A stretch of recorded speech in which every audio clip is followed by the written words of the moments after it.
मंगलाचरण कर लेते हैं। मंगलम भगवान वीरो मंगलम गौतमो गणी मंगलम कुंदार्यो जैन धर्मोस्तु मंगलम जैन धर्मोस्तु मंगलम। जय जिनेन्द्र सभी को। ओके, जय जिनेन्द्र। तो ये पार्ट 4 हम पढ़ेंगे 23 पेज नंबर से शुरू करेंगे। ओके, हाँ। ये अभी जो हमने पढ़ा फर्स्ट टू लाइन वो मंगलाचरण ही है, तो अभी वो रिपीट नहीं करेंगे हम।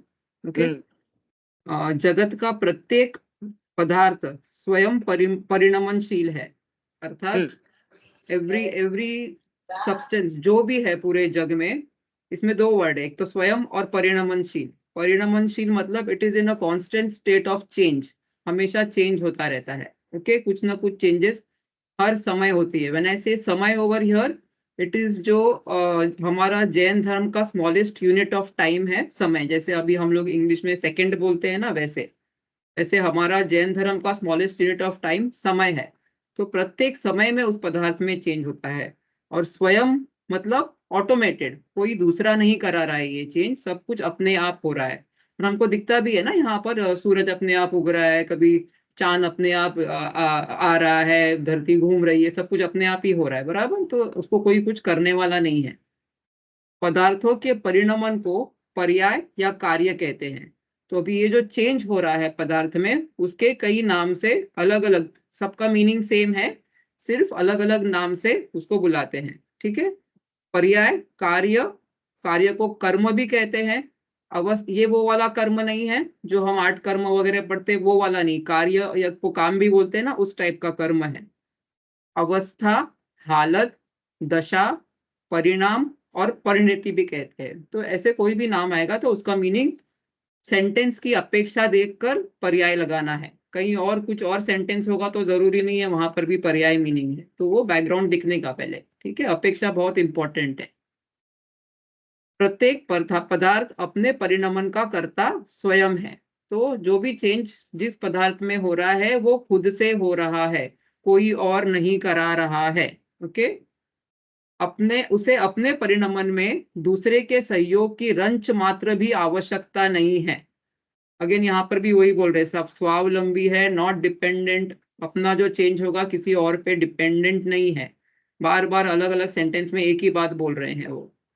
अज्ञानी जीव पर के सहयोग की आकांक्षा से व्यर्थ ही दुखी होते हैं। तो ये जो बोल रहे हैं इसके बावजूद हम क्या करते हैं, हम सोचते हैं कि कोई हमारा कुछ करा देगा, इसी अपेक्षा से हम जाते हैं ना। हम क्यों, हमारा बच्चा क्यों फेल हो गया, क्योंकि टीचर ने नहीं पढ़ाया। बच्चे की खुद की उपादान नहीं देखते, हम निमित्त में दोष ढूंढते हैं या निमित्त को क्रेडिट भी देते हैं कभी कभी। तो ये वही बता रहे हैं कि जो हो रहा है कार्य जिस चीज में, वो स्वयं हो रहा है। ओके, तो जो इसमें जो दूसरा एक प्रवचनकार है और एक जिज्ञासु है, तो जिज्ञासु जिज्ञासु जो है वो पूछ रहा है कि कारण के बिना कार्य की उत्पत्ति संभव नहीं है। तो हमारे जैन धर्म में एक सिद्धांत ये भी है कि जब कोई कार्य होता है तो उसका कोई ना कोई कारण अवश्य होता है। तो वो कहता है कि जब ये कार्य हो रहा है तो उसका कारण तो होगा ही, तो हमें वो कार्य कारण की, तो हमें उस कारण का खोज करना चाहिए। तो अतः कारणों की खोज को व्यर्थ कैसे माना जा सकता है। Obviously there is a reason, if something is happening there is a reason, so we should find out what is the reason, so we cannot say that हमको रीजन ढूंढने की जरूरत नहीं है। तो प्रवचनकार कहते हैं, बराबर कह रहे हो आप, तुम ठीक कह रहे हो। जब कोई कार्य होता है तो कारण होता ही होता है। तो ये कारण उन्होंने क्या बताया है, जो कार्य की उत्पादक सामग्री सामग्री को ही कारण कहते हैं। जब कोई कार्य हो रहा है तो उसमें जो भी इन्वॉल्व होगा वो कार्य करने में, उसी को कारण कहते हैं। और उन्होंने दो टाइप के कारण बताए हैं यहाँ पर, एक उपादान कारण और एक निमित्त कारण। उपादान कारण जो है, जब कोई चेंज होता है तो जिस चीज में चेंज हो रहा है वो उपादान कारण है, बराबर। और उस वक्त जब वो चेंज हो रहा है तो अड़ोस पड़ोस में जो भी अनुकूल मतलब फेवरेबल, आगे आएगा इसमें डेफिनेशन में, अनुकूल जो भी होगा उस वक्त उस कार्य में, और उसके ऊपर आरोप आएगा कि इसकी वजह से ये कार्य हुआ है, उसको निमित्त कहते हैं। जिसमें चेंज होता है वो उपादान, और जो वहां पर होता है उस वक्त present as a favourable thing, उसको निमित्त कहते हैं। मैं फेवरेबल क्यों बोल रही हूँ यहाँ पर? अगर हम कह रहे हैं कि कोई रसोइया है, वो खाना बना रहा है और डॉक्टर घर पे आया है, तो खाना तो बना ना, तो हम निमित्त उसको अनुकूल रसोइयों को मानेंगे, डॉक्टर को नहीं मानेंगे, मतलब वो फेवरेबल था। ऐसे जो भी प्रेजेंट है उसको हम लोग निमित्त का आरोप नहीं लगाते हैं, जो उस कार्य में फेवरेबल होगा उसी पे लगाएंगे। ठीक है।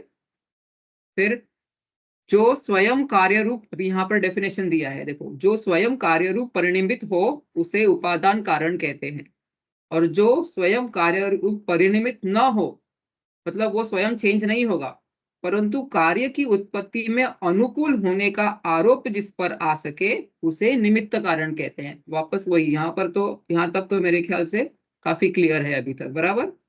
जैसे घट रूप कार्य का मिट्टी उपादान कारण है और चक्र, दंड एवं कुम्हार निमित्त कारण है। ये घट, पट, मिट्टी, ये हमेशा अपने जिनवाणी में बहुत एक्सटेंसिवली यूज्ड एग्जांपल्स है।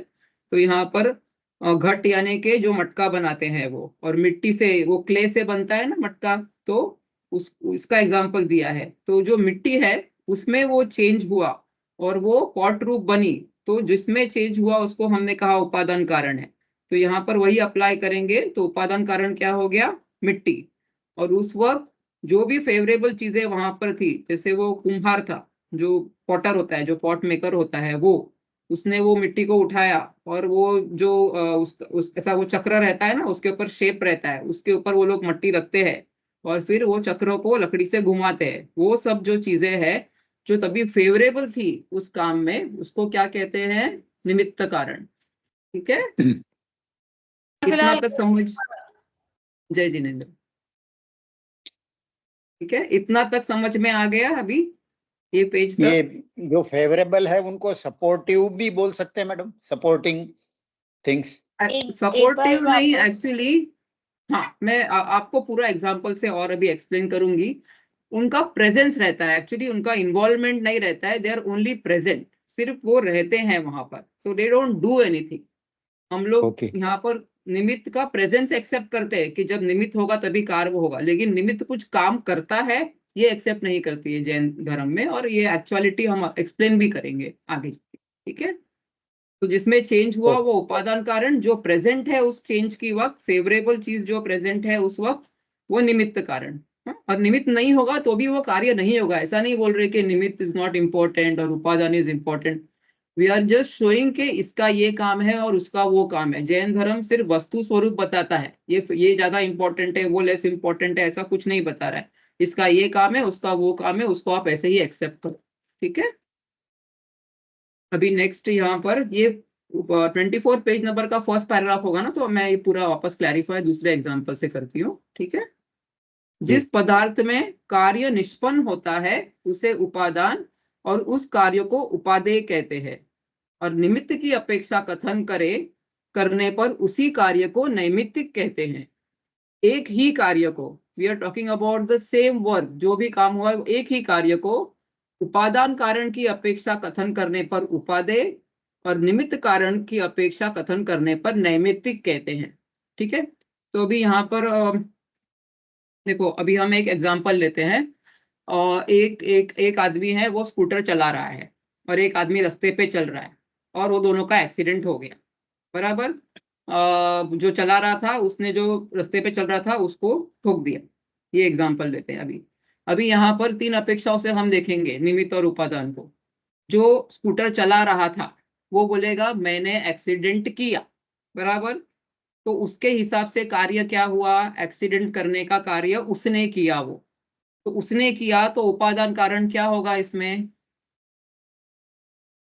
जिसमें चेंज आया वो काम करने का, एक्सीडेंट करने का, वो उपादान कारण होगा ना। तो वो आदमी स्वयं उपादान है एक्सीडेंट करने का, बराबर। उसमें उसमें निमित्त, वो काम में निमित्त क्या हो गए? वो जो चल रहा था रास्ते पर और वो जो स्कूटर थी उसके साथ में, ये दो निमित्त हो गए, बराबर। यहाँ पर उसकी अपेक्षा से हम देख रहे हैं, एक ही काम को हम तीन अपेक्षा से देखेंगे। तो एक ही काम को हम तीन अपेक्षा से देखेंगे, एक्सीडेंट करने वाले की अपेक्षा से, एक्सीडेंट होने वाले की अपेक्षा से, और स्कूटर की अपेक्षा से। एंड अकॉर्डिंगली निमित्त उपादान विल चेंज। कार्य एक ही है, I am just trying to give you a full picture all of you, ठीक है। हम हमेशा नहीं तो एक ही साइड से देखते हैं, और जैन धर्म बोलता है कि सब एस्पेक्ट से देखो सब चीज को, ठीक है। तो अभी हमने यहाँ पर देखा उपादान एक्सीडेंट करने वाला था, क्योंकि उसने बोला क्या मैंने एक्सीडेंट किया, तो वो उसने किया कोई काम मतलब ना, तो जिसमें चेंज हुआ वो कार्य जिसने किया वो उपादान कारण, कार्य क्या हुआ उसके हिसाब से एक्सीडेंट होना, तो वो उपादान है तो वो काम क्या हो गया, उपादेय। ये हेय गेय उपादेय वाला उपादेय नहीं है, ओके, ये दूसरा उपादेय है।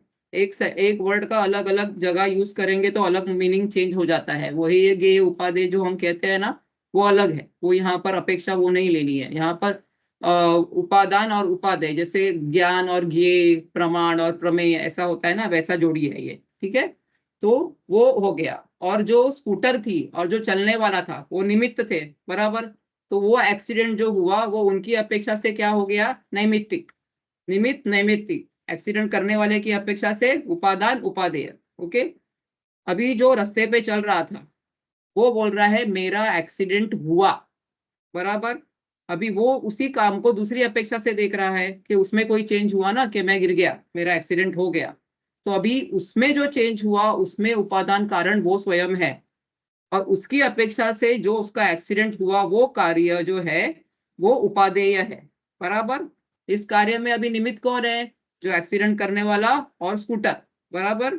See, this is not written in the textbook. I am just giving you a complete picture of what you should be thinking about, बराबर, क्योंकि I will come to the next step why I am talking about all this, ठीक है।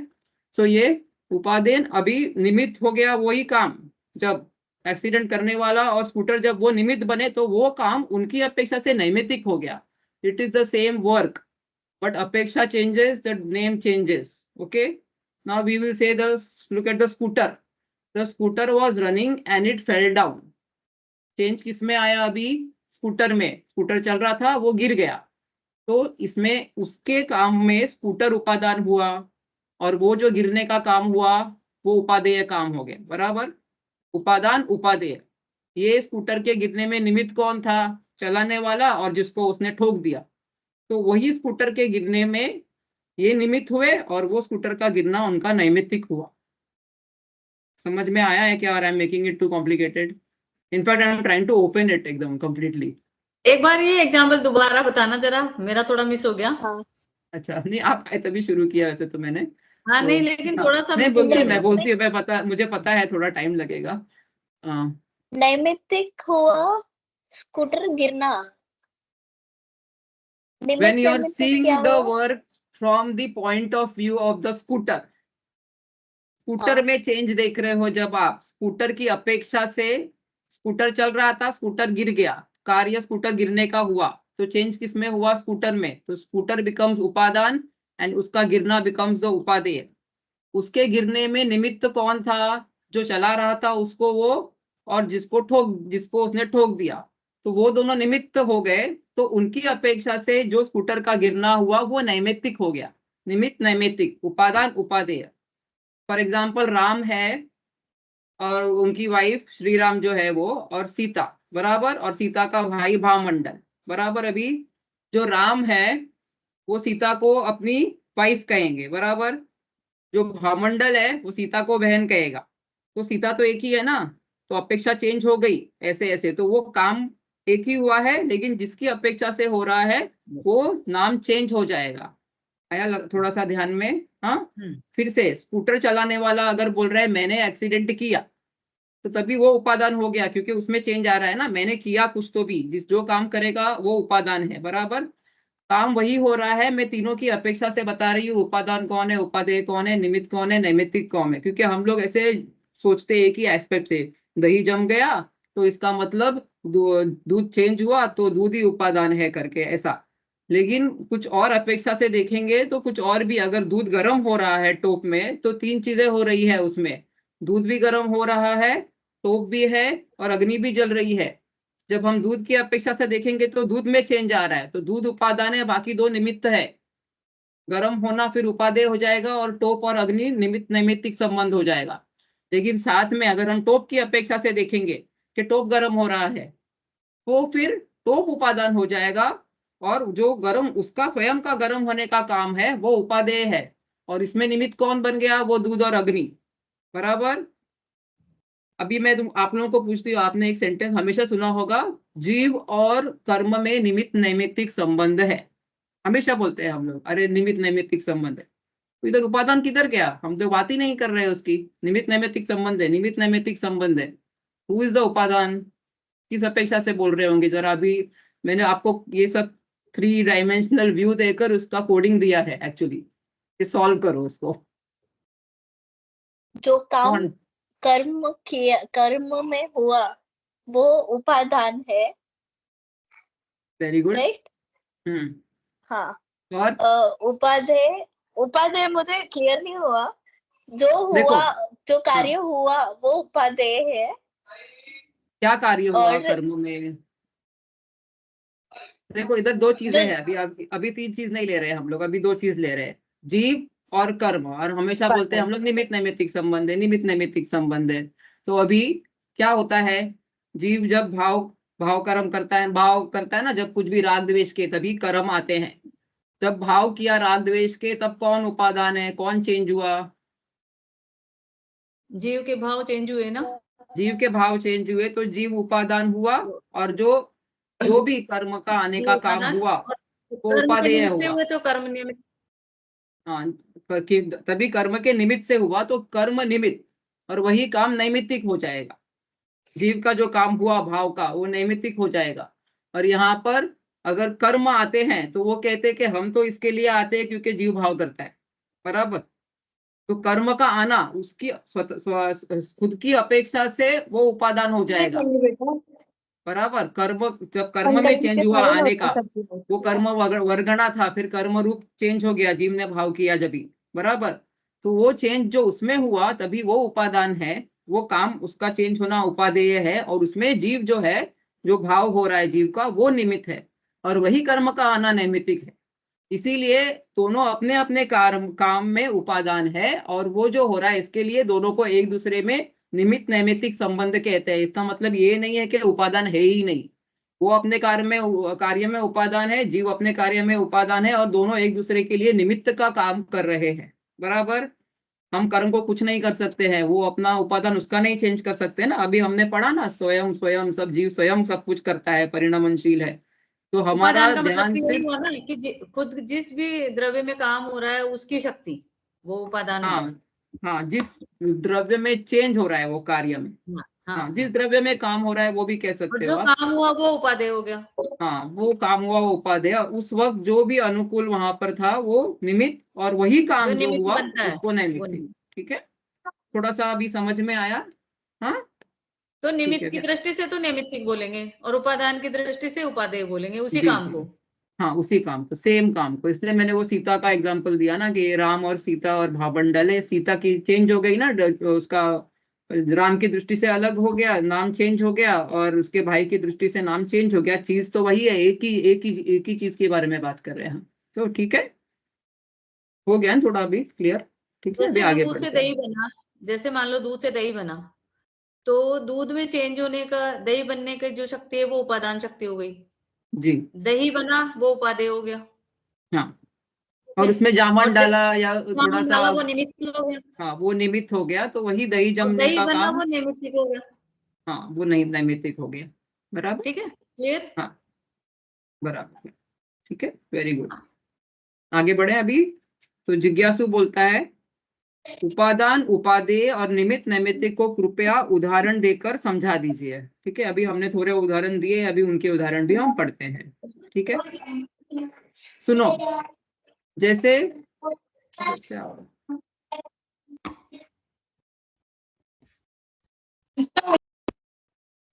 अरे कुछ बोल रहे हो क्या प्रगति? सॉरी, मैंने म्यूट कर दिया आपको, अपने आप को अनम्यूट कर नहीं। दीजिए। अच्छा, हाँ। कुछ, ठीक है।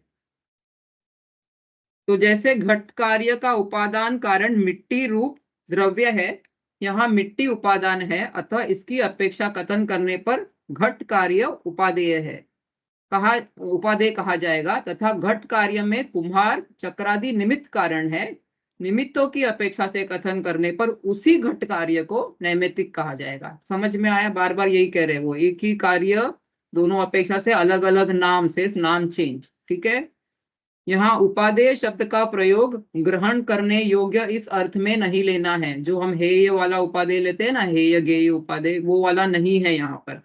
यहाँ तो निमित्त की अपेक्षा से जिस कार्य को नैमित्तिक कहा जाता है उसे ही अपने उपादान की अपेक्षा से उपादेय कहा जाता है। आशा है अब आप लोगों की समझ में आ गया होगा। ठीक है, I also hope the same. Shilpa ji, आप स्क्रीन शेयर कर सकते हैं क्या? मेरे पास बुक नहीं है अभी।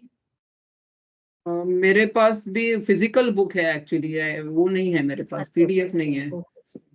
ठीक है, अपने ग्रुप में डली हुई है शायद, है ना, निमित्त उपादान। देखती हूँ मैं। ठीक है, ठीक है, ठीक। तो जिज्ञासु कहता है आ गया, अच्छी तरह से आ गया। ठीक है, तो प्रवचनकार अभी बोल रहा है, तो अभी उनको पूछ रहे हैं, अभी आप बताओ करके।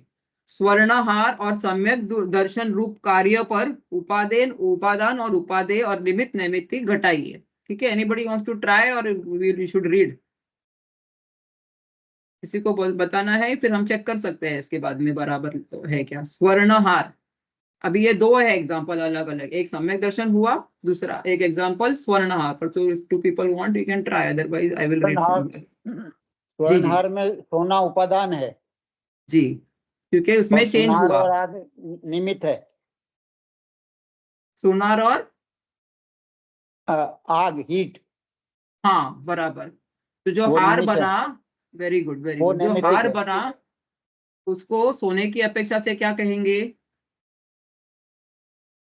उपादेय। उपादेय हाँ बोलेंगे। हाँ, और जो सोनार और आग जो निमित्त है, तो उसकी अपेक्षा से उसी हार बनने के कार्य को हम क्या कहेंगे? नैमित्तिक कहेंगे। नैमित्तिक, वेरी गुड। तो देखो यहाँ पर वही लिखा है, स्वर्ण रूप द्रव्य उपादान है और हार यानी कि स्वर्णहार उपादेय है।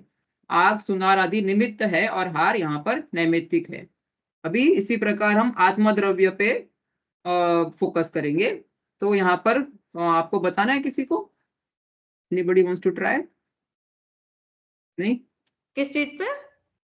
वो सम्यक दर्शन, इसमें क्या होगा? उपादान कारण और कार्य तो सम्यक दर्शन का हुआ, हमने देख लिया इसमें। तो उसमें तो उपादान क्या सम्यक होगा? दर्शन में जो श्रद्धा वाला गुण है वो जी उपादान है हाँ, और सम्यक दर्शन उपादेय है। Very good. और निमित्त और तो फिर मिथ्यात्व का जो कमी है, हाँ, मिथ्यात्व नहीं होने से ये सम्यक दर्शन प्राप्त हो रहा है, वो निमित्त है। हाँ, तो वो अंतरंग निमित्त है। और ऐसे भी कोई देव शास्त्र गुरु का उपदेश आदि ऐसा भी कुछ होगा तो उसको भी हम निमित्त कहेंगे। और वही ओके सम्यक दर्शन की उत्पत्ति जो है वो नैमित्तिक है, ये अंतरंग निमित्त है। और बाह्य निमित्त जी कुछ भी हो सकता है, जैसे जी जाति स्मरण कहते हैं, वेदना कहते हैं आदि, जिन विम दर्शन वगैरह, कोई भी बाह्य निमित्त हो सकता है। और वही कार्य जी को सम्यक दर्शन की उत्पत्ति को नैमित्तिक कहेंगे हम यहाँ पर। ठीक है, अभी यहाँ पर एक फोकस आप लोगों को करना है। यहाँ पर उपादान जब हमने हार बनने के इसमें हमने क्या बोला? उपादान स्वर्ण, स्वर्ण बराबर। जी और यहाँ पर जीव का जब सम्यक दर्शन का बात हुआ तब श्रद्धा गुण को उपादान कहा।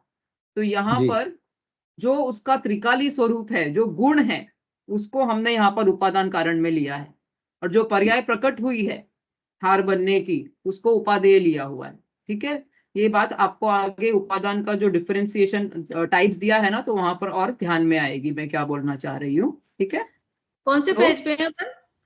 अभी पेज 25 पे रीड करेंगे अपन ऊपर। ठीक है, शंकाकार, उपादान यदि द्रव्य या गुण है तो वो सदाकाल विद्यमान रहता है, अतः विवक्षित कार्य सदा होता रहना चाहिए। अभी जो जिज्ञासु है वो पूछ रहा है, आप यहाँ पर कह रहे हो कि स्वर्ण जो है वो उपादान है, यहाँ पर आत्मा में श्रद्धा गुण जो है वो उपादान है, तो क्या वो पहले नहीं थे? जो अभी कार्य हो गया सडनली तो आप कह रहे हो कि ये उपादान हो गए, पहले कहाँ थे? ये तो हमेशा ही रहते हैं ना, त्रिकाल रहते हैं बराबर। हमारा आत्मा का श्रद्धा गुण तो त्रिकाल का मतलब पहले था, अब है और हमेशा रहेगा। 3 काल की अपेक्षा से वो है और है बराबर। तो फिर अभी हम सडनली क्यों बोल रहे हैं? तो प्रवचनकार कह रहा है कि यहाँ पर जो उपादान कारण है उनके दो भेद बताए हैं, दो तरह के। एक त्रिकाली उपादान, जो वो गुण की बात कर रहे हैं हम, जैसे स्वर्ण का स्वर्ण रूप जो हार नामक पर्याय में कन्वर्ट हुआ, तो वो जो स्वर्ण था वो त्रिकाली उपादान है बराबर। और जो हमारा आत्मा का श्रद्धा गुण था जिसमें से सम्यक दर्शन प्रकट हुआ, वो हमारे आत्मा का वो भी त्रिकाली उपादान है। दो डिफरेंट एग्जाम्पल की अपेक्षा से बता रही हूँ मैं।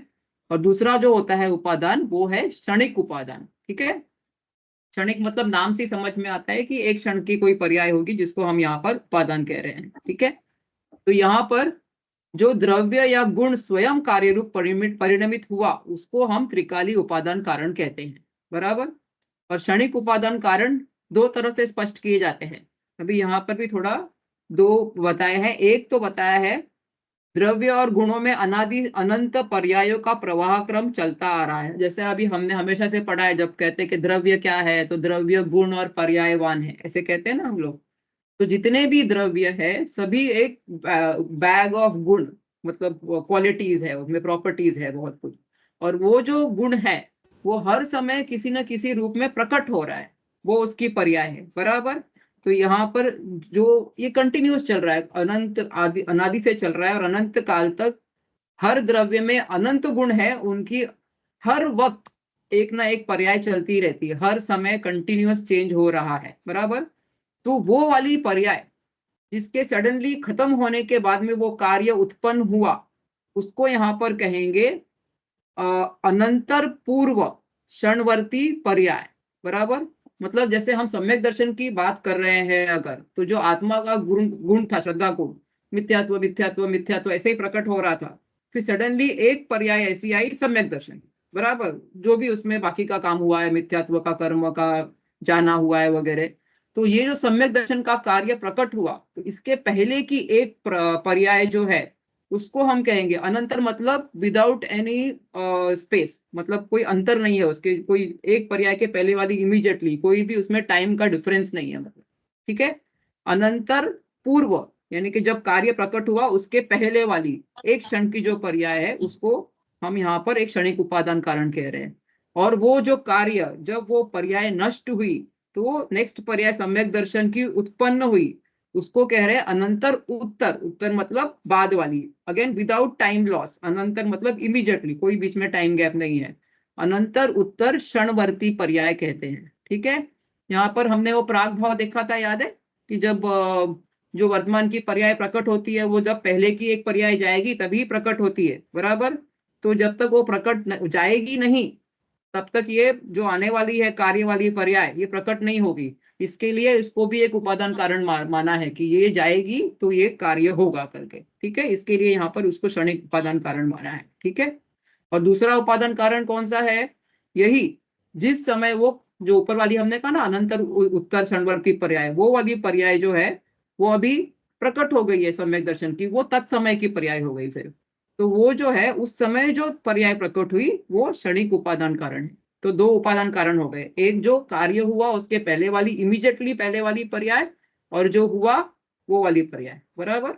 उसी पर्याय को उसके ऊपर तुरंत जो बाद, कार्य होने के इमीडिएटली तुरंत, नेक्स्ट पर्याय, immediately after the completion of हाँ, जिसको कार्य। ऊपर ये कार्य किसको कह रहे हैं, ये अनंतर उत्तर क्षणवर्ती पर्याय है ना, यही पर्याय को नीचे यहाँ पर जो कह रहे हैं वो तत्समय की योग्यता वाली पर्याय है। Same, they are talking about the same thing.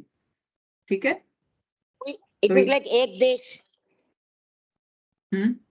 जो अनंतर पूर्वक बोले ना, जो जैसे आप पहले बोलते हैं ना एक देश जस्ट बिफोर को, नहीं, एक देश इज पार्शियल, वो अलग आता है, मतलब फुल नहीं होगा, थोड़ा सा पार्शियल होगा, उसको एक देश कहते हैं हम लोग। यहाँ पर इमीडिएटली बिफोर वाली पर्याय, ये जो पर्याय आने वाली है सम्यक दर्शन की, ये एक पर्याय में प्रकट हुई है, बराबर। उसके पहले वाली केवल दर्शन भी जो होता है, केवल ज्ञान होता है, वो एक पर्याय सडनली वितरागता आ गई, नेक्स्ट पर्याय जो होगी जब सब बाकी के घाती कर्म नष्ट होंगे तो केवल ज्ञान केवल दर्शन होगा।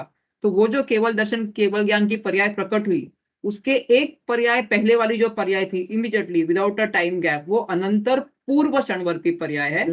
फिर जो केवल दर्शन की या केवल ज्ञान की पर्याय प्रकट हुई वो वाली पर्याय को हम तत्समय की योग्यता कहेंगे। और उसी को वो जो ऊपर वाली क्षणवर्ती पर्याय थी ना उसकी अपेक्षा से यहाँ पर अनंतर उत्तर क्षणवर्ती पर्याय का है। Same thing, it is the same thing, they are not two different. तत्समय की योग्यता वही है। ठीक है, थोड़ा ख्याल में आया है? वो वर्ड्स इतना डिफिकल्ट लग रहा है लेकिन उसको ब्रेक डाउन करो तो समझ में आ जाएगा।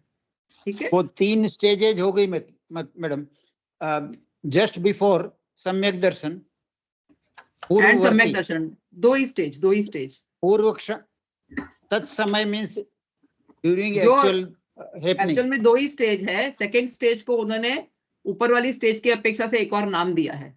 जैसे वहां पर हमने 2 नाम देखे थे एक ही काम के, उपादेय और नैमित्तिक, वैसे यहाँ पर जो वो अनंतर उत्तर षणवर्ती पर्याय बोल रहे हैं ना, वो कार्य, वो वही पर्याय है जिसमें कार्य हुआ, तो वो तत्समय की योग्यता वाली पर्याय, 2 पर्याय we are talking about, one just before and one the next one जिसमें काम हुआ है।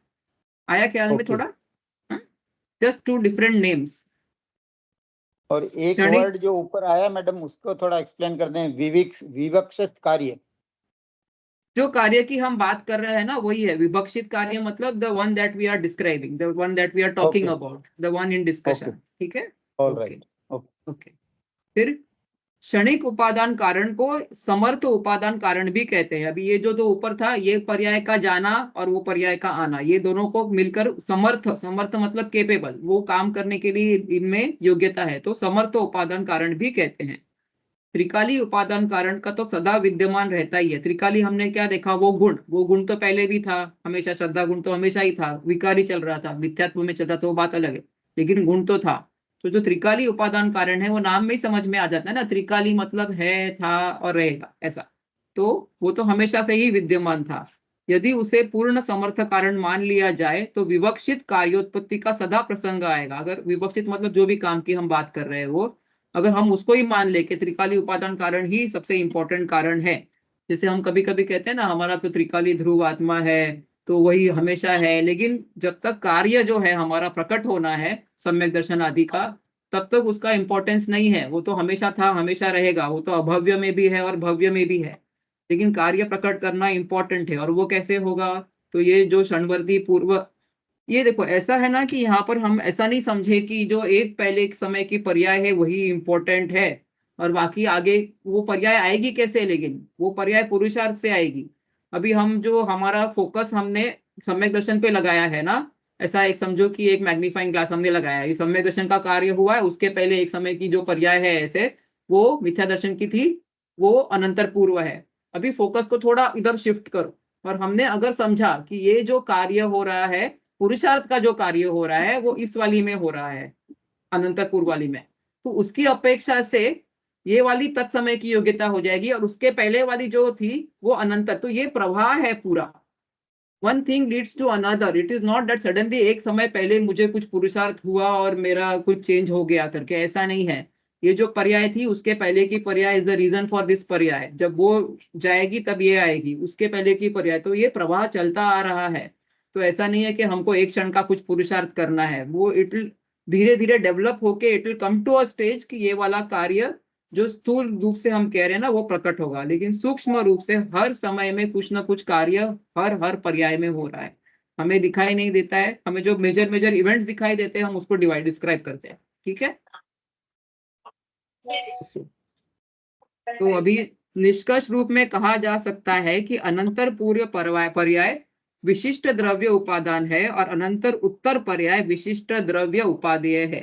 तो यहाँ पर वही हुआ, जो पहले वाली पर्याय गई वो विशिष्ट है, उसके जाने उसमें ही चेंज आया ना, वो गई उसमें चेंज आया तो उसको विशिष्ट उपादान कारण कहा है, और जो कार्य हुआ वो नेक्स्ट पर्याय में हुआ तत्समय की योग्यता वाली पर्याय में, तो उसको उसकी अपेक्षा से उपादेय कहा है। ठीक है, और अनुकूल बाह्य जो भी पदार्थ उसमें होंगे उस विवक्षित कार्य में, जो भी डिस्क्राइब कार्य है उसमें, तो वो बाहर के अनुकूल पदार्थों को हम निमित्त और उसी कार्य को हम नैमित्तिक कहेंगे। आया ख्याल में यहाँ तक?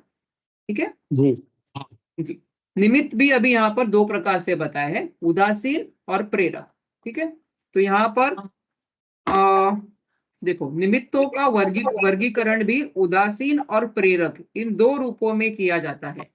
यद्यपि जो एवर प्रेजेंट है, धर्म द्रव्य, अधर्म द्रव्य, आकाश और काल द्रव्य, ये हमेशा ही एनवायरनमेंट में प्रेजेंट है, बराबर, क्योंकि लोक आकाश में हम रहते हैं और ये हमेशा हर जगह पर प्रेजेंट है। लेकिन ये कुछ फोर्सफुली करते नहीं है कि चलते हुए आदमी को रुका दे, रुके हुए आदमी को चला दे, ऐसा नहीं करते, ये रहते हैं लेकिन इनएक्टिव रहते हैं। तो उस अपेक्षा से उनको निष्क्रिय होने की, इनएक्टिव होने की अपेक्षा से उनको उदासीन निमित्त कहा है। ये यहाँ पर उदासीन मतलब सैड वाला निमित्त नहीं है, ऐसा सैड दुखी ऐसा नहीं, इसका मतलब इनएक्टिव है यहाँ पर। ठीक है, तथा जीव द्रव्य इच्छावान और क्रियावान होने से एवं पुद्गल द्रव्य क्रियावान होने से प्रेरक निमित्त कहा है।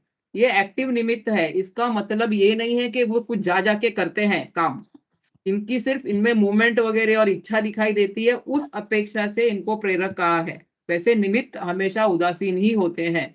ये नेक्स्ट सेंटेंस में आएगा, देखिए।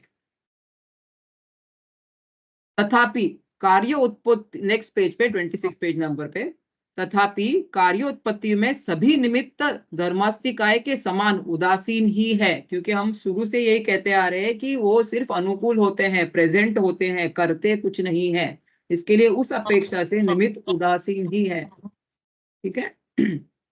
फिर आचार्य पूज्यपाद स्वामी ने इष्टोपदेश में कहा है, नाज्ञो विज्ञत्व मायाति विज्ञो नाज्ञत्व मृच्छति निमित्त मात्र मन्यस्तु गंते धर्मास्तिकायवत्। तो यहाँ पर उन्होंने एक्सप्लेनेशन दिया है नीचे, अज्ञ को उपदेश आदि निमित्तों द्वारा विज्ञ नहीं किया जा सकता और न ही विज्ञ को अज्ञ ही किया जा कह सकते हैं, क्योंकि अभी अज्ञ और विज्ञ मतलब अज्ञानी और विज्ञानी मतलब विज्ञ मतलब ज्ञानी। मतलब हम कहते हैं ना कि उपदेश से ये जो अज्ञानी था उसको सम्यक दर्शन हो गया आदि।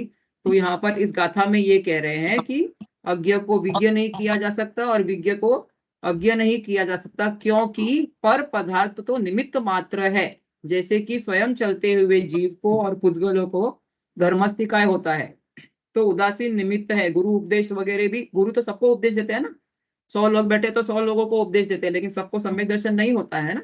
तो वो उपदेश रहता है, वो निमित्त होता है, वो जाके उपादान में कुछ करता नहीं है। वो तो स्वयं की जो योग्यता है उस जीव की, वो काम उसमें ही होगा, वही उपादान है, बराबर। तो उस अपेक्षा से यहाँ पर कह रहे हैं। यहाँ शंका हो सकती है कि यो तो बाह्य निमित्त का निराकरण ही हो जाएगा। तो इसका उत्तर दिया है, तो सब लोग यही कहेंगे ना, तो निमित्त की कोई जरूरत ही नहीं है करके, क्या कहा, हमको क्यों सुनना है उपदेश वगैरह, जो होना है तो सब हो जाएगा करके। तो वो कहते हैं, अन्य जो गुरु आदि तथा शत्रु आदि है, वे प्रकृत कार्य के उत्पादन में तथा विध्वंसन में सिर्फ निमित्त मात्र है। वस्तुतः किसी कार्य के होने व बिगड़ने में उसकी योग्यता ही साक्षात साधक होती है। ठीक है। तो अगर ऐसा भाव हो रहा है किसी को कि मेरे को निमित्त की कोई जरूरत नहीं है, मेरे को तो जो होना है वो हो जाएगा, तो उस वक्त उसका पुरुषार्थ वही चल रहा है। और उस वक्त ये जो सुन रहा है वो उल्टी सीधी बात है और उसको उल्टा सीधा समझ रहा है, वो निमित्त बनेगा। हर कार्य में निमित्त तो होगा ही, चाहे वो उल्टा पुरुषार्थ हो चाहे सही पुरुषार्थ हो। हम हमेशा समझते हैं कुछ अच्छा काम हुआ तो उसमें पुरुषार्थ है। अगर एक आदमी गिरते गिरते चल गया तो वो भी पुरुषार्थ ही हुआ, उसका गिरना भी। ठीक है। जो भी कार्य होगा उसको सिद्धांत की भाषा में पुरुषार्थ कहेंगे हम। ठीक है।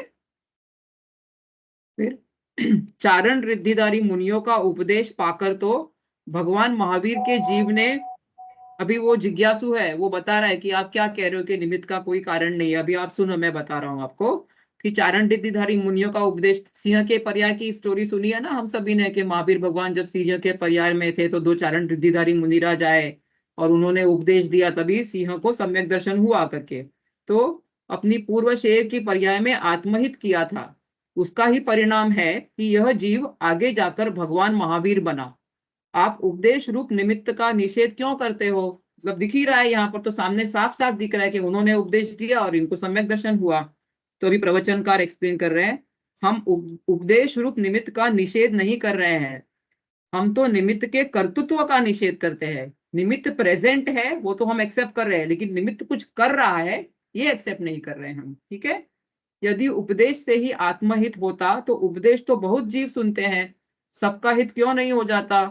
भगवान महावीर के जीव का हित मारीची के भव में ही क्यों नहीं हो गया? क्या वहां सदनिमित्तों की कमी थी? पिता चक्रवर्ती भरत, धर्म चक्र के आदि प्रवर्तक भगवान ऋषभ देव बाबा, भगवान ऋषभ देव के समचरण में उनका उपदेश सुनकर तो उसके विरोध भाव उत्पन्न हो गया, बराबर। कि उपदेश सुन के तो वो उल्टा सोच के उन्होंने 363 उल्टे मत चला दिए थे मारीची ने तभी। तो तभी क्यों नहीं हुआ? निमित्त तो तभी भी थे, लेकिन तभी उनकी योग्यता नहीं थी ना, उपादान तैयार नहीं था उनका। तो क्या उनके उपदेश में कोई कमी थी? तीर्थंकर उपदेश दे रहे थे तो कैसी कमी हो सकती है? क्या चारण रिद्धिधारी मुनियों का उपदेश उनसे भी अच्छा था? इसी से सिद्ध होता है कि जब उपादान की तैयारी हो तब कार्य होता ही है, और उस समय योग्य निमित्त भी होता ही है। उसे खोजने नहीं जाना पड़ता है, हमको कोई निमित्त ढूंढने के लिए जाना नहीं है। जब वो कार्य होगा तो जो भी वहां पर प्रेजेंट होगा अनुकूल, वही निमित्त है। ठीक है। निमित्त तो का श्रीमती इम्पोर्टेंस, एक मैडम क्वेश्चन है, इस सेंटेंस में ये ऐसा भी मान सकते हैं हाँ लास्ट जब उपादान की तैयारी हो तब कार्य होता ही है। इसको हाँ। ऐसा भी मान सकते हैं कि जब उपादान की तैयारी होगी तब तभी कार्य होगा। और तभी जो प्रेजेंट होगा वो ही योग्य निमित्त है उस वक्त। हम निमित्त का Right. निषेध नहीं कर रहे हैं, निमित्त तो होगा ही, लेकिन जब कार्य जी। होगा तब जो प्रेजेंट है वो निमित्त है उस कार्य में Right. जो भी सहायक है। मैं ये पूछना हाँ। चाह रही थी कि इसमें त्रिकाली उपादान तो हमेशा ही है, हाँ लेकिन क्षणिक उपादान की कमी थी उस समय वो कार्य नहीं होने में, है ना? हाँ हाँ, वही कह रहे हैं। लेकिन देखो हम त्रिकाली उपादान का निषेध नहीं कर सकते, क्योंकि क्षणिक उपादान त्रिकाली उपादान से ही उत्पन्न हो रहा है, हाँ, बराबर। लेकिन उसमें हाँ त्रिकाली उपादान तो था, हाँ, तो द्रव्य क्षणिक तो उपादान होगा नहीं ही। था उस समय। हाँ, तो वही हम उसको मान रहे हैं कि ये भी उपादान, क्योंकि गुण कहाँ रहेगा, द्रव्य के बिना गुण कहीं रहता नहीं है ना, बिना द्रव्य के। तो वो है, लेकिन उस गुण में वो जो पर्याय आएगी तभी उस वक्त वो चेंज आएगा, ऐसा। ठीक है, तो पहले तो उन्होंने फोकस करके बताया कि जिसमें जो कार्य हो रहा है द्रव्य वही उपादान है। फिर उसको और जूम इन करके बताया, अभी ये कार्य देखो, इसमें बहुत सारे गुण हैं, गुण में पर्याय निकल रही है, इस पर्याय में ये कार्य हुआ, तो और फोकस करेंगे अंदर, तो ये वाली जो पर्याय गई तभी ये उपादान हो गया, और ये जो पर्याय में कार्य उत्पन्न हुआ वो उपादेय हो गया। आया ये, और जूम इन करके आपको बता रहे हैं टोटल। ठीक है, क्रूर शेर की पर्याय में घोर वन में उपदेश का कहाँ अवसर था, पर उसका पुरुषार्थ जगा तो निमित्त आकाश से उतर कर आए। इसीलिए तो कहा था कि आत्मार्थी को निमित्तों की खोज में व्यग्र नहीं होना चाहिए। व्यग्र मतलब आकुल व्याकुल परेशान नहीं होना चाहिए। निमित्त नहीं होता तो यह कौन कहता है, हम नहीं कह रहे कि निमित्त नहीं होता है, पर निमित्त को खोजना भी नहीं पड़ता। जब उपादान में कार्य होता है तब तद अनुकूल निमित्त होता ही है। ठीक है, अच्छा कार्य हुआ तो जो भी निमित्त उसमें हो, बुरा कार्य, एक्सीडेंट में भी तो निमित्त नैमित्तिक की बात की ना हमने, तो वो भी तो कार्य ही हुआ एक ऐसा। तो हमेशा अच्छा कार्य होगा तभी निमित्त है, ऐसा कुछ नहीं है। जो भी काम हो रहा है ओके, उसमें उपादान उपादेय निमित्त नैमित्तिक है ही। ठीक है, पुरुषार्थ के लिए भी निमित्त नैमित्तिक लगेगा, जिसमें पुरुषार्थ होगा जिस चीज में, वो उपादान। अभी शेर का क्या है पुरुषार्थ रहेगा कि शेर की जो पर्याय है, ये है। उसने सुना ना, जो भी सुना उस वक्त उसकी योग्यता पक गई थी, उसने जो भी भाव भाषण से जो भी समझा होगा, मुझे नहीं पता उसको क्या भाषा समझ में आई होगी, लेकिन कुछ तो भाव हुआ होगा, कोई तो चेंज हुआ होगा, कोई एक ऐसा भाव आया होगा कि मैं जीव हूं करके, जो भी हुआ होगा। और पूर्व पर्याय की कोई ना कोई हो सकता है, उसकी देशना भी हो, जो भी काम होता है तभी। तो जब सम्यक दर्शन होता है तो पंचलब्धि पूर्वक होता है, तो उसमें बहुत सारा पुरुषार्थ होता है अंदर। ठीक है, पुरुषार्थ हम लोग यहाँ नहीं पर तो कुछ वो करना कुछ करना समझ रहे हैं ना, वो नहीं है। पुरुषार्थ हाँ, यहाँ पर ओके पुरुषार्थ कुछ करना करना है, वो गलत हमारी मान्यता है। जो हो रहा है पर्याय में वह उस पर्याय का पुरुषार्थ है। हम बहुत ब्रॉड दृष्टि से देखते हैं, एकदम उसको अंदर जाके माइक्रोस्कोप लगा के देखो अंदर तक। ठीक है, हर पर्याय में कुछ ना कुछ पुरुषार्थ हो रहा है, which will lead to a work that is visible to us. That doesn't mean the work is not happening. हमारे अगर बाल 2 इंच बढ़ गए 2 महीने में, तो 1 महीने में 1 इंच बढ़े, आधे महीने में आधा इंच बढ़े, बराबर, पाव महीने में पाव इंच बढ़े, तो हर 7 दिन में कितने बढ़े, 7 दिन में 1 घंटे में कितने बढ़े, हर एक दिन में 1 घंटे में, 1 घंटे में 1 सेकंड में कितने बढ़े, तो वो धीरे धीरे होकर वो 2 इंच हुआ है। तो उसको हम ये लोग ये सिखा रहे हैं हमको जिनवाणी के, उसको और सूक्ष्म दृष्टि से सब चीज को देखो। हम जैसा एकदम ब्रॉड ब्रॉड दिखते हैं, ये हो गया वो हो गया, ऐसे मत जाओ। वो कार्य कब से चल रहा है, हमारे भाव अभी भी, every day that we read we contemplate with our self, बराबर। हम अपने आप से बात करते हैं, हमको ये चेंज करना है, वो चेंज करता है, चेंज कब आएगा नहीं पता, लेकिन ये जो पुरुषार्थ चल ही रहा है कंटिन्यूअसली अंदर, फिर एक दिन आएगा जब वो चेंज आएगा, वो पर्याय प्रकट होगी। ठीक है, जिसको हम स्थूल दृष्टि से चेंज कर रहे हैं, लेकिन सूक्ष्म दृष्टि से वो चेंज हर पर्याय में चल रहा है। और हाँ वहां बोलो।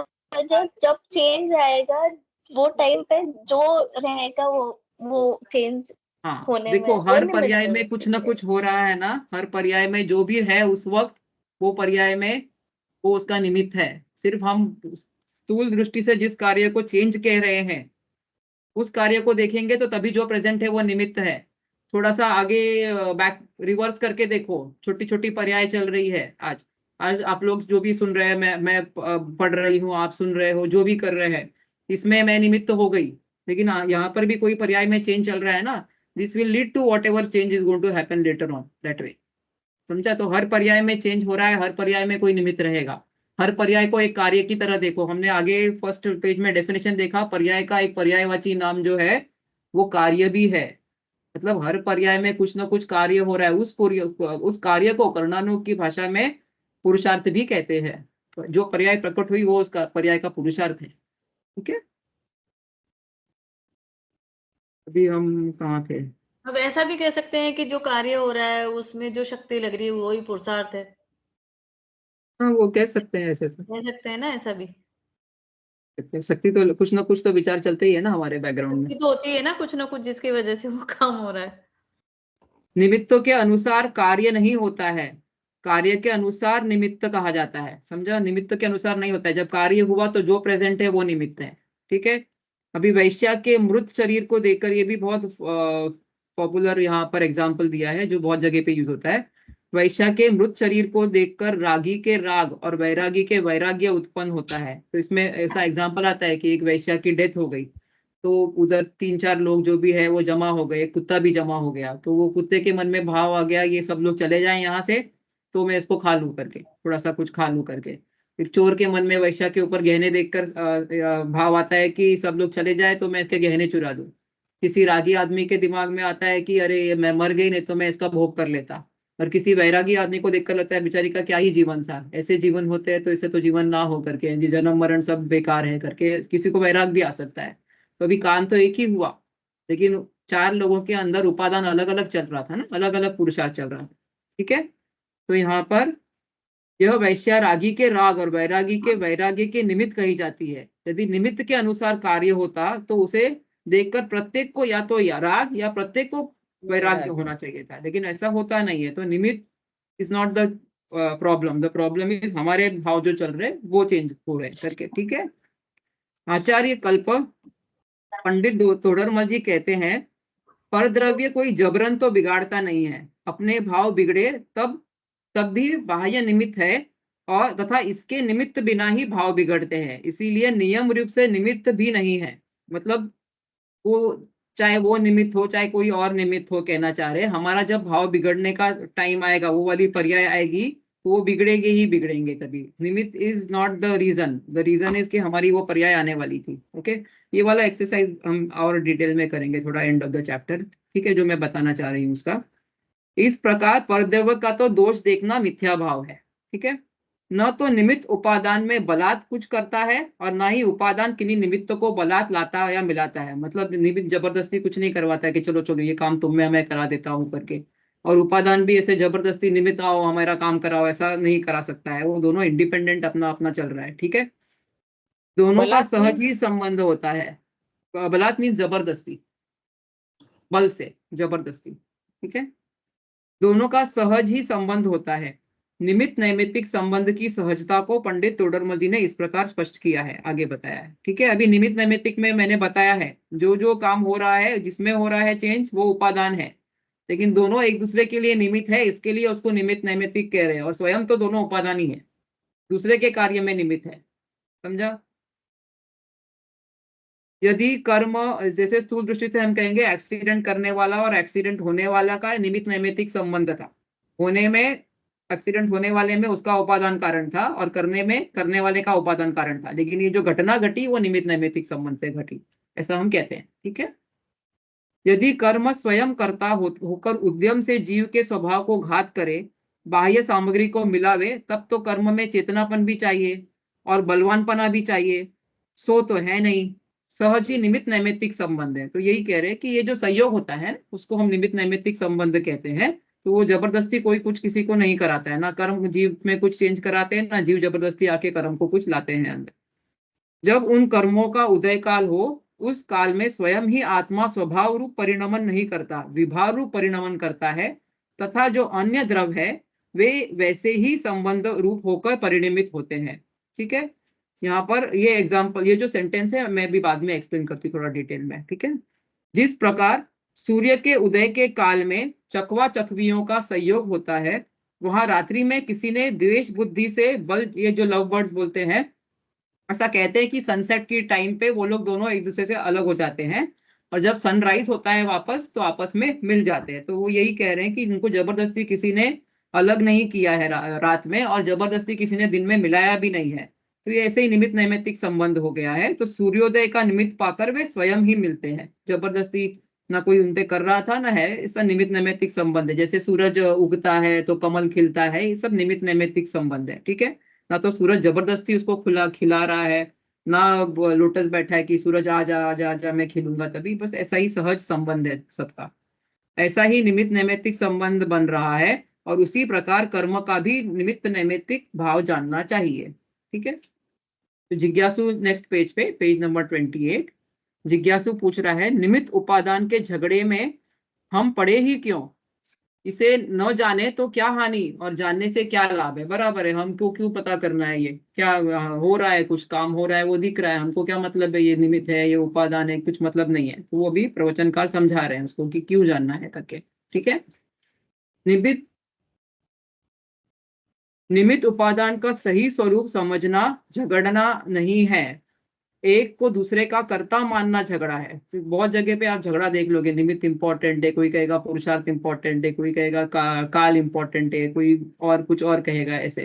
तो ये झगड़ा नहीं है, उसका स्वरूप समझो। ऐसा नहीं बोल रहे कि निमित्त नहीं होगा, ये नहीं, निमित्त भी है, वो उसको निमित्त कारण की तरह ही समझना है। जो उपादान है वो उपादान कारण की तरह, उनका स्वरूप समझना है हमको यहाँ पर, ठीक है। इसी झगड़े के कारण जीव दुखी है। निमित्त उपादान का सही स्वरूप समझने से ये झगड़ा समाप्त हो जाएगा। उपादान निमित्त का सही ज्ञान न होने पर व्यक्ति अपने द्वारा कृत कार्यों अपराधों का कर्तृत्व निमित्त पर थोप कर स्वयं निर्दोष बने रहना चाहता है। तो क्या कहता है कि मैंने कुछ नहीं किया, वो तो जो सामने वाला था उस पे उसने गुस्सा दिलाया तो मैंने उसको पीट दिया करके, तो अपनी एक गलती एक्सेप्ट नहीं कर रहा है। तो तूने, अगर आपने पीटा है उसको तो उसमें चेंज आपके अंदर आया, तो आप उपादान, सामने वाले ने जो भी किया वो निमित्त हो गया। तो निमित्त के ऊपर दोष नहीं देना है, क्योंकि चेंज अपने में आया है ना, तो अपन ही उसका जो कर्तृत्व अपने को लेना है कि ये मुझे चेंज करना है, मेरा विकारी स्वभाव हुआ है अभी, ठीक है। तो ये कर्तृत्व का दोष नहीं देना है निमित्त के ऊपर। मतलब बुरा काम हुआ जब भी कोई अपने लाइफ में, तो सामने वाले को दोष नहीं लेना है। और हमने अच्छा काम किया किसी के लिए तो क्रेडिट भी नहीं लेना है, उसका अभिमान भी नहीं लेना है। तो हम भी निमित्त हुए ना उसके अच्छे काम में, तो वो समझना है कि हमने किया ऐसे अभिमान नहीं करना है उसका, ठीक है। तो जैसे चोर स्वयंकृत चोरी का आरोप चांदनी रात के नाम पर मढ़कर दंड मुक्त नहीं हो सकता, उसी प्रकार आत्मा भी अपने द्वारा कृत मोह राग द्वेष भावों का कर्तृत्व कर्मों पर थोप कर दुख मुक्त नहीं हो सकता है, बराबर। तो अपना रिस्पॉन्सिबिलिटी जो है वो उसको एक्सेप्ट करने के लिए यहाँ बता रहे हैं, ठीक है। किसी अपेक्षा से आप लोग देखोगे एकदम अध्यात्म के जो ग्रंथ आएंगे उसमें बोलेंगे कि आत्मा तो भाव कर्मों का भी करता नहीं है वगैरह, ऐसा लिखा रहता है।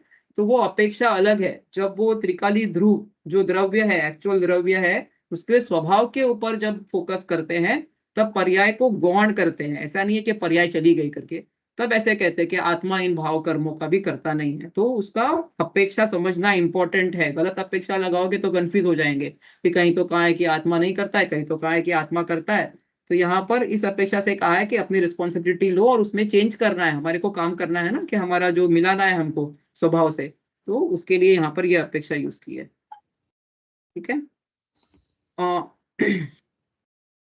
उस स्थिति के स्वदोष दर्शन और आत्मनिरीक्षण की प्रवृत्ति की ओर दृष्टि तक नहीं जाती है। हम दोष डाल देते हैं निमित्त के ऊपर और अपने आप को इंस्पेक्ट नहीं करते, इंट्रोस्पेक्ट नहीं करते हैं, ठीक है।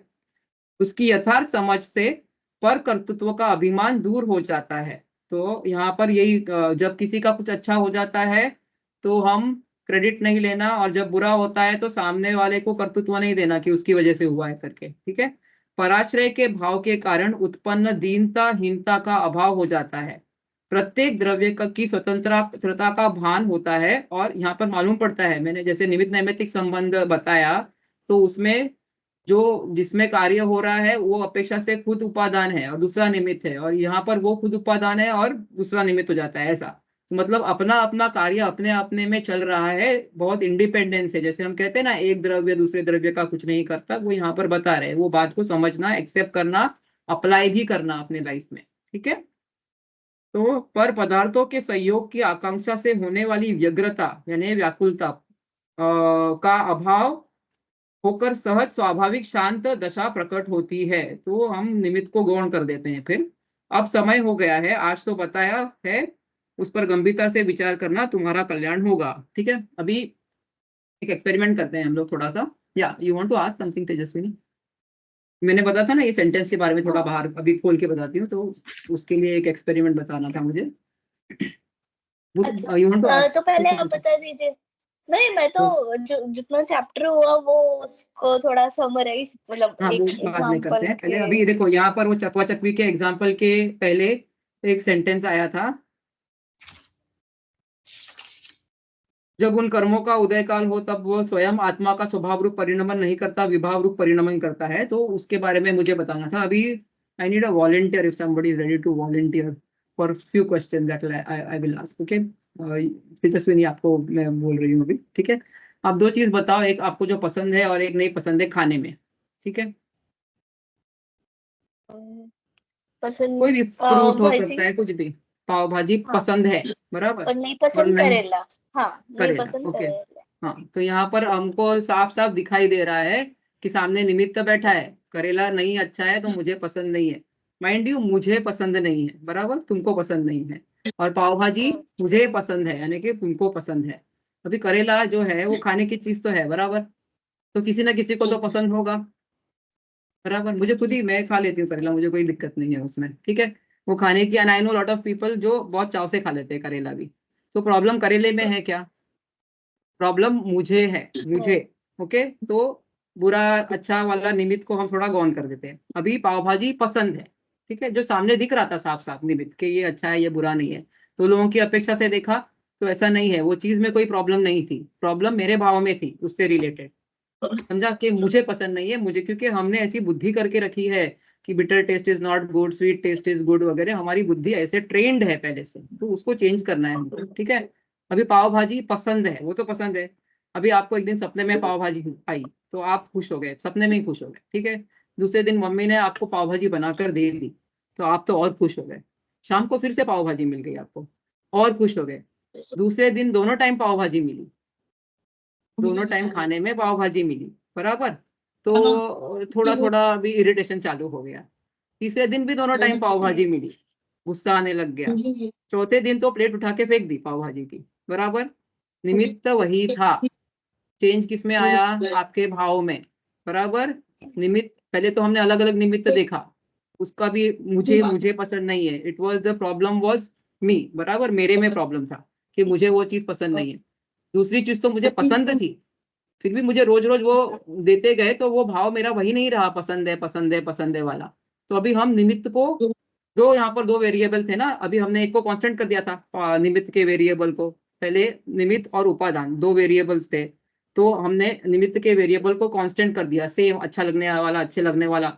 लेकिन हमारे भाव कांस्टेंट रहे क्या? वैसे कांस्टेंट रहे नहीं ना, वो चेंज होते गए। पहले अच्छा लगा और अच्छा लगा और अच्छा लगा, फिर चिढ़ आ गई, फिर गुस्सा आ गया, फिर तो उठापटक कर दी। तो चेंज हमारे भाव में आया। तो अभी यहाँ पर हम पढ़ते आ रहे हैं कि ये जो चेंज आ रहा है हमारे भाव में, गुस्सा गुस्सा वगैरह, ये जो हमारा बेसिक गुण है, जो हम कहते हैं ना हमारा त्रिकाली स्वभाव, जो है त्रिकाली स्वभाव, वो तो सिर्फ ज्ञाता दुष्टा का है। आइडियली मुझे पाव भाजी को पाव भाजी की तरह देखना चाहिए था, करेले को करेले की तरह देखना चाहिए, ये खाने की चीज है, ये ऐसी ही होती है ना, ये अच्छी है ना ये बुरी है, ये शरीर के लिए नेसेसिटी है तो मैंने खा लिया। लेकिन चेंज मेरे राग द्वेष में था। तो काम कहाँ पर करना है हमको? काम उस पर्याय में करना है जब हमको गुस्सा आ रहा है। वो पर्याय में क्या काम करना है? मतलब काम करना है मतलब ऐसा थोड़ी हमको स्क्रू ड्राइवर हथौड़ा लेके निकलना है वगैरह, ऐसे कुछ नहीं करना है हमको। हमको हमारा ज्ञान लगाना है। ज्ञान, ये सब जो हम मनन पढ़ रहे हैं ना करना। कॉन्सेप्ट, ये सब उधर अप्लाई करने हैं हमको, कि वो निमित्त है, मेरे भाव में इस वक्त प्रॉब्लम आ रहा है।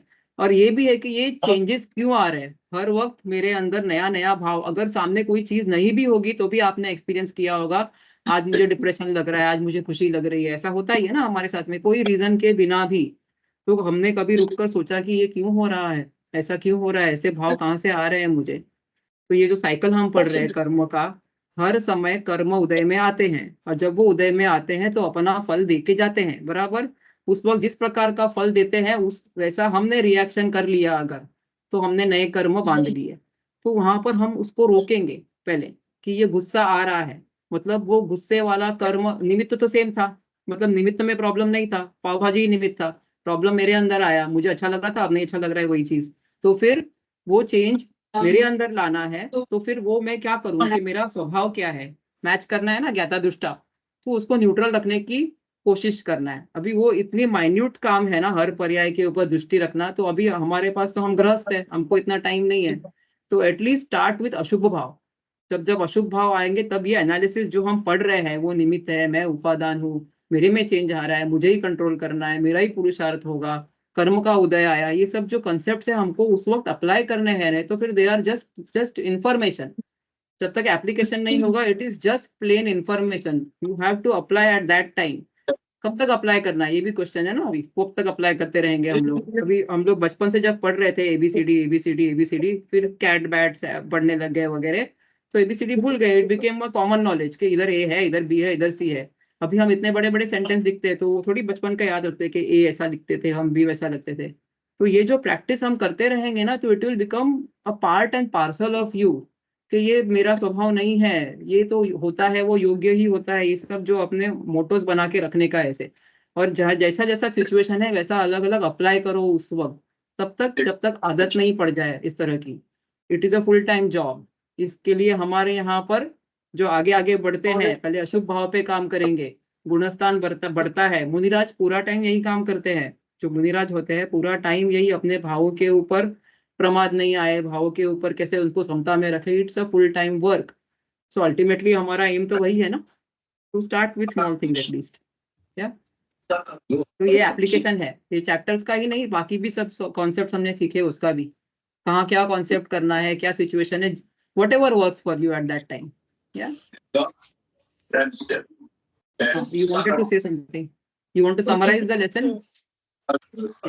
नहीं नहीं नहीं, मेरे मतलब एक बार मैं समझा, क्लियर समझा है क्या? Will take the example of you and me, okay? निमित्त पढ़ना है, ये उपादान हो गया, जो एक पढ़ मैं जस्ट रहे हैं म्यूट, वो उपादान। डॉक्टर साहब मैं आपको म्यूट कर रही हूँ थोड़ा, मुझे ना। या बोलो, पढ़ना निमित्त, जो अपन पढ़ना उपादान हो गया, जो सीखा है। नहीं पढ़ना उपादान तो द्रव्य होगा ना, उपादान कारण द्रव्य में होगा ना। अगर आप पढ़ रहे हो तो आप उपादान हुए, और जो पढ़ने का कार्य हुआ वो उपादेय हुआ। आपके पढ़ने ओके, के कार्य कंपल्सरी में द्रव्य में ही उपादान होगा। और क्या कहाँ पर होगा बताओ आप? जो क्रिया है उसको तो हम नहीं, उपादान नहीं कर सकते। मैं क्रिया जो को उपादान समझ रही नहीं, थी, क्रिया और जो तो है क्रिया वो हो कार्य हुआ चुकी ना। है वो उपादान। नहीं, जो ओके, क्रिया है वो तो कार्य जो है, तो वो तो उपादेय है, और जिसमें वो क्रिया हो रही है ओके वो ओके उपादान है।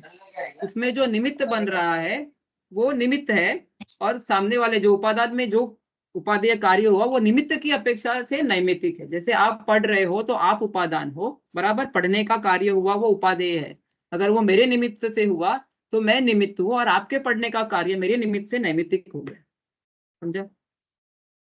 From my point okay. Off view your उसमें रीडिंग इज नैमित्तिक, योर स्टडिंग इज नैमित्तिक, because I am the nimitt in that and way. My point of view is you are निमित्तिक, और निमित्त पढ़ना होगा।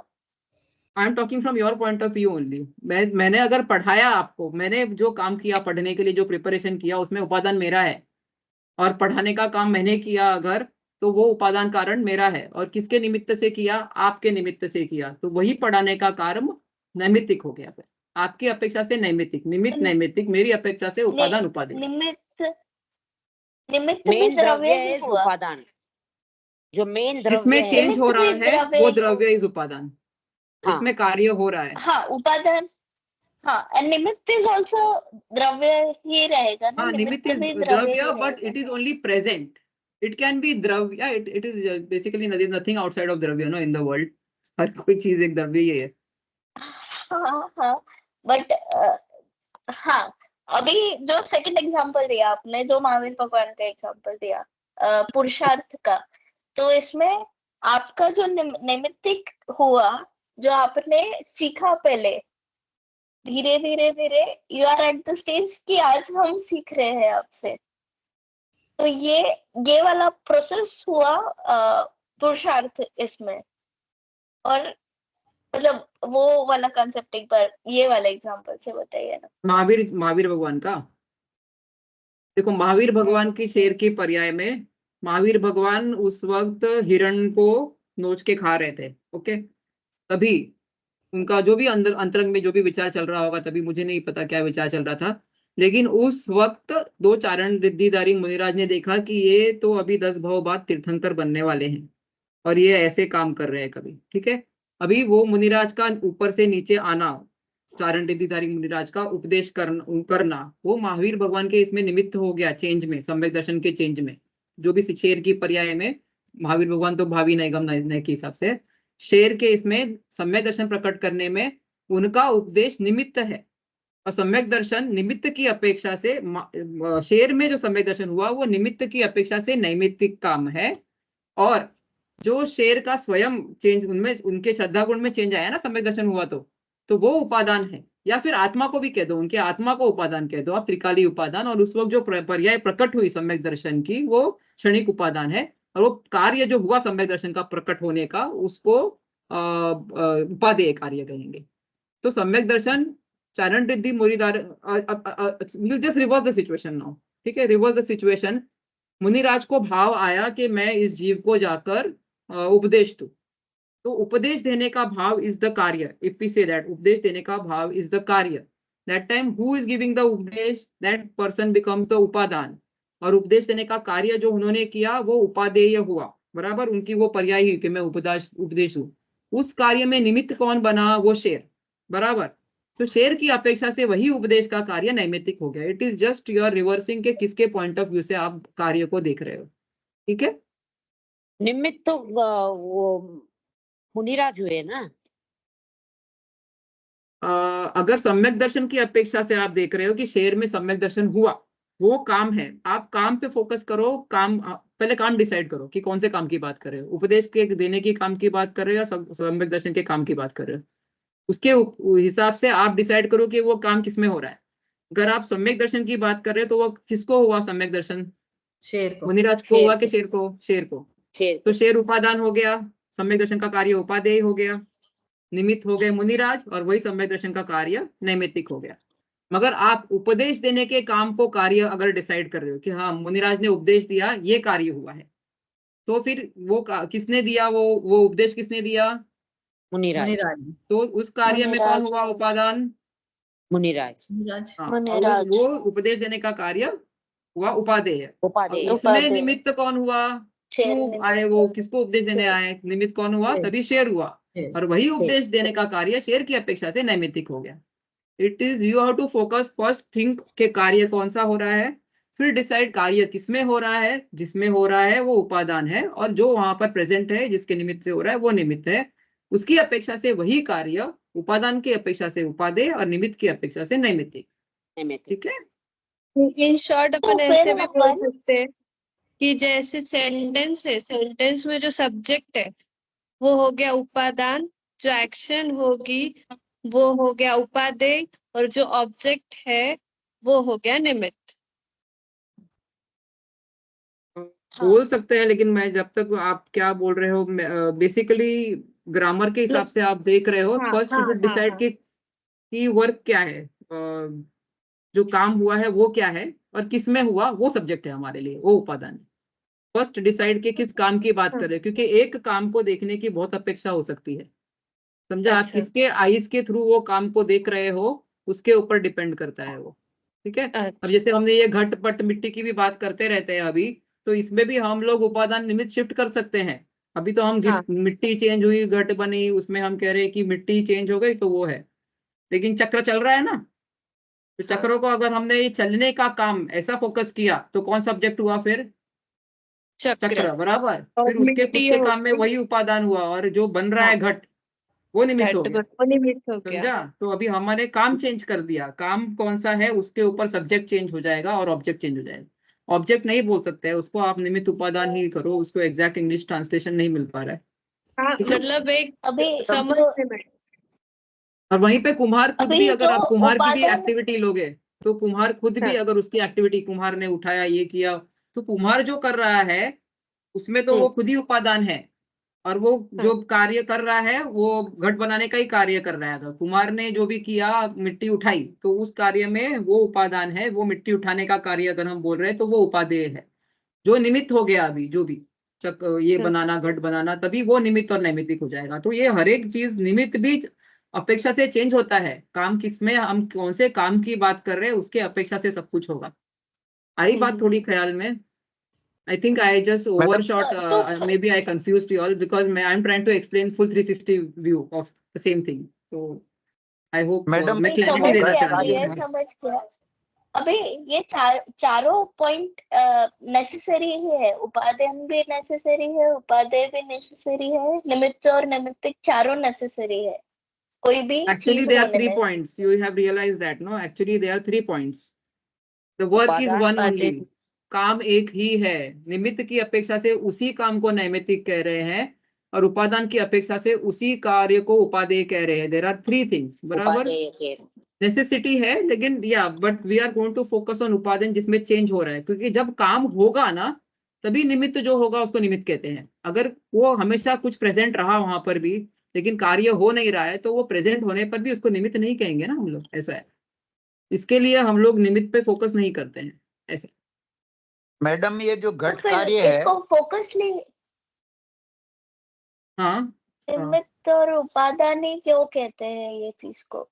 ऐसा क्वेश्चन था। तो आप कोई ऑल्टरनेटिव बताना चाह रहे हो तो बताओ।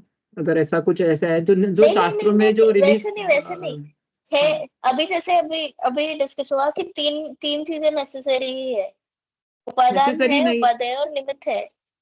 नेसेसरी मतलब नहीं है, ये हो रही वस्तु है वो स्वरूप चीज। है। ये क्यों है ऐसा नहीं है, हाँ, दिस इज हमको व्हाट हैपेंस। तीन बातें समझनी है, अपेक्षा से समझनी है। बस ये कहने का मतलब इनका ये है कि 3 बातें हमको समझनी है, चौथा उसकी अपेक्षा की वजह से वो चौथा है। हाँ हाँ, हाँ, जैसे तो अभी फिर अपन ने अपन सिर्फ सीता का निमित्त उपादान क्यों कहते हैं? जैसे अभी अपन ने उपादेय भी सीता तो का है। एग्जाम्पल समझा। नहीं तो उपादान निमित्त, चैप्टर का नाम उपादान निमित्त है, आप देख लो। हाँ, तो उपादेय क्यों नहीं? ऐसा मैडम मैं ये कुछ वाला है कि कार्यों को क्यों नहीं फोकस कर रहे हो? तो कार्यों को फोकस कर लो, ऐसा कुछ नहीं है। वो तो समझने के लिए मैंने उसके ऊपर आपको, ताकि आपकी थिंकिंग क्लियर हो जाए, इसके लिए मैंने आपको बताया कि कैसे, how you can solve that. First see the work, then where it is done. कार्य कहाँ पर होगा?